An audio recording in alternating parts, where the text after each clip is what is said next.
Hey, welcome back to the shop. This is Zach over at NV Woodwerks. Today we're going to be doing the Cat 5 wire pen blank. So I came up with this idea for a pen based on Peter Brown's Bengal bracelet that he entered in the Bengal Bowl 2014 last year. He did phone wires actually and cast that in epoxy, turned it into a Bengal bracelet, and it was awesome. So this concept, as far as I know, he's the first person that I've seen that made one. So I wanted to try and get it into a pen, and eventually I was thinking about selling them, but there are some issues that you can run into with this type of blank, and I'll talk about these. And it basically, I'm not selling them anymore, so don't be don't be looking on my website for this blank.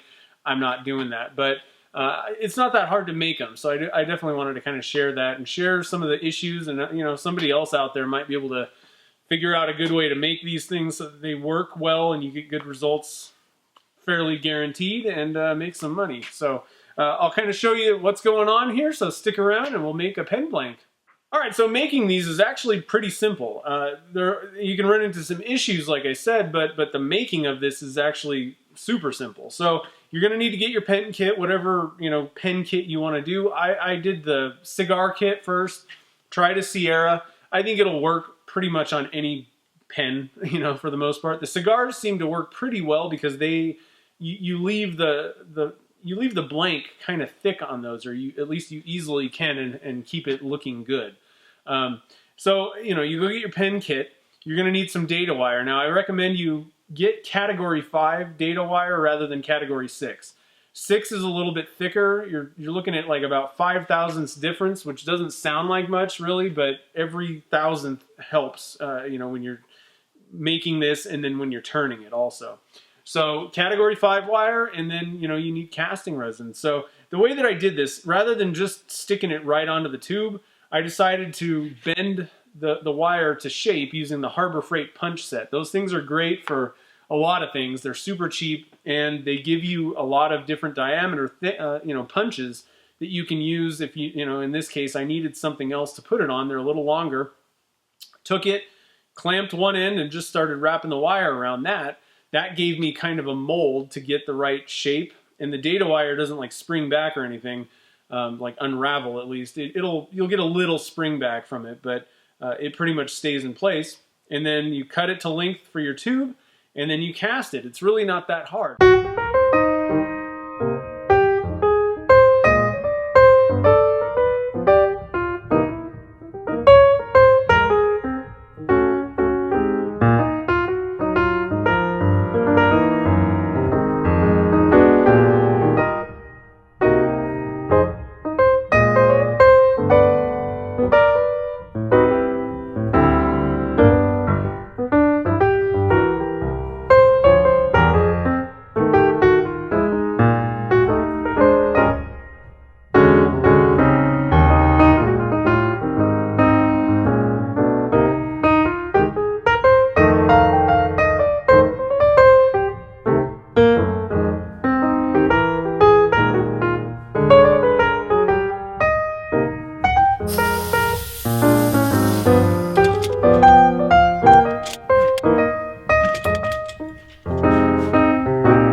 Though is, like I said, there was problems that I ran into with these. What happens is, if you put the wire the full length of the blank, when you start turning down to the bushings, you're going to cut into the wires.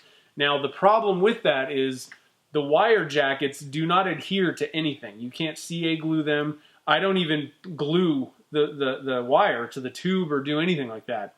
The other problem with that is the resin is really not actually sticking to the wire jackets.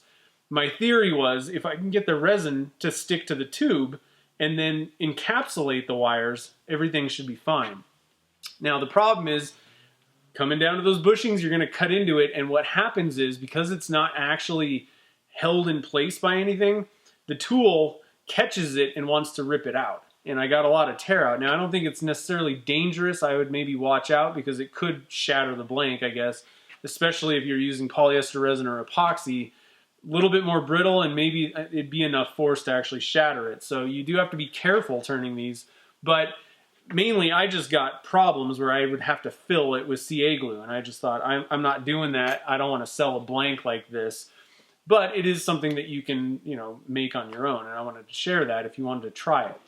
Now, one thing that I did that kind of fixed the problem is if you leave the wire, you know, on your blank, if you don't put the wire all the way to the ends of the tube, leave about a 1/4 inch or so. That way, when you're coming down to those bushings, you're not actually cutting into the wire and nothing really wants to rip out. You still have to watch out in the middle. Make sure you try not to get too deep into that thing and get into the wire jackets with your tools, but you can kind of get a decent, you know, decent looking blank out of it, turned down. This one, I didn't cut into at all. It's got the Cat 5 in it. And I left about a 1/4 inch of, you know, nothing there. The wires are not there at each end. And that seemed to work out just fine. Again, if you do run into the wires and get some tear out, you can fill it with CA glue and it should work out fine for you. It's just, it's an extra step, basically. You're gonna have to fix those mistakes. All right, so it's a pretty cool looking pen in the end. It was tough because you can run into some serious problems if those wires, if you cut down into those wires and it tears out. I'm just not a big fan of filling with CA glue, and I sure as heck didn't want to sell a blank that you're almost guaranteed that you're gonna have to do that, and there is a potential for it to explode. Just didn't want to deal with that stuff, but it is a pretty cool pen. So I wanted to share this, and if anybody wants to make them on their own, or, you know, somebody else wants to maybe try and figure out a good way to sell them and not have these kind of problems, go right ahead. I'm not getting back in that game, but pretty fun stuff. Now, one thing I did want to mention that I saw this in one of the Facebook casting groups, an idea for how you can maybe not deal with this problem. Strip the wire jackets off the copper at the ends and wrap those around and glue them down to the tube. That should work, and the casting resin should bond to the copper as well. My problem was, you know, there's, I think, what is it? There's 4 wires, which means that there's going to be 8 individual wires at each end. So you're going to have to strip off 16 things, and I'm just looking at, you know, what if I had a lot of blanks to make? I'm not messing with this stuff. It's too much work. So I didn't like it personally, and I didn't try it, but that could actually fix the problem. Now, the issue is you're going to see copper rather than the wire jackets, the colors, you know. So I don't know. There's probably better ways to do this, but I think the best way that you're going to get the best results is to keep those wires away from the ends of the tube. But anyway, so I did also want to mention, I didn't really mention this before, the silicone molds that I use for tube in casting. I get them from Fred Wisson, ptownsubby.com. I think that they're the best way to do tube in casting personally. There's other ways you can rig up things and not have to pay for the mold or whatever. You can just kind of make a DIY thing. But I've tried both ways, and those things, it's a good product and it's just easier to do.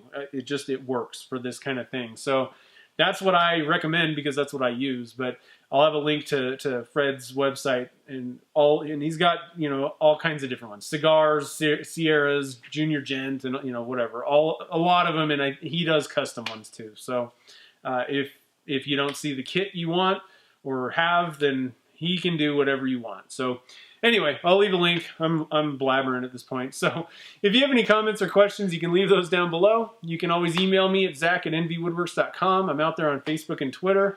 So yeah, I hope you enjoyed this video. And yeah, if you make one of these things, definitely send me some pictures. Let me see what you made. These things are cool. So, you know, we'll try and I'll definitely share if anybody else makes these things. I'll post them on the next weekly update. So anyway, and email those to me, please, if you do that. It just makes it a lot easier for me to organize them. So until next time, I will see you in the next video. Thanks for watching.